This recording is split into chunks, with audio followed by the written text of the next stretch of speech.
It all begins in a house of a festive living room. We see a bear named Hirsch, who is going to bed soon. His Christmas was smooth, fun, happy, and jolly. But he doesn't know that someone would be arriving. A car drove up without making a ruck.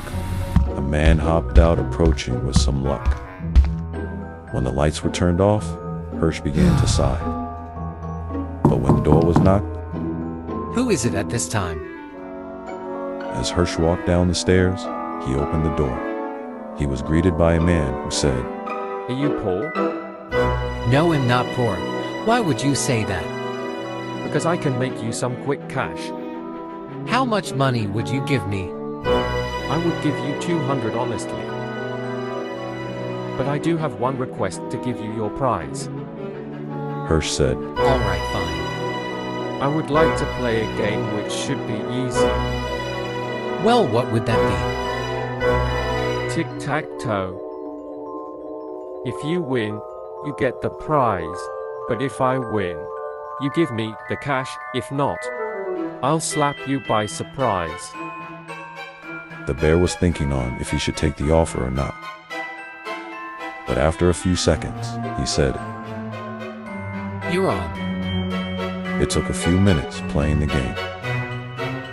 But every time the bear fails, he's full of shame.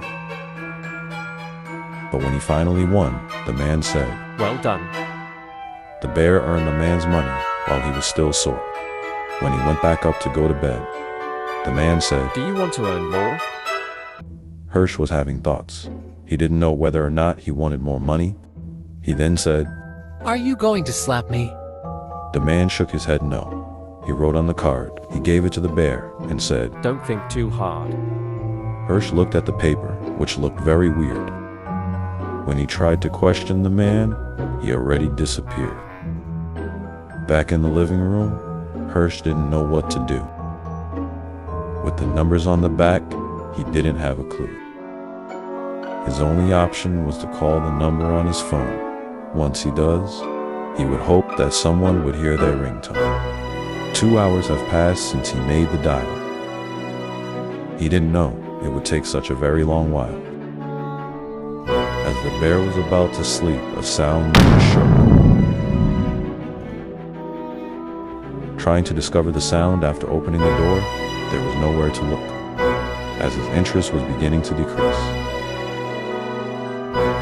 He was suddenly taken far into the east.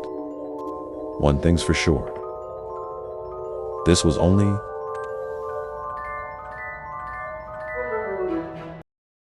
the beginning.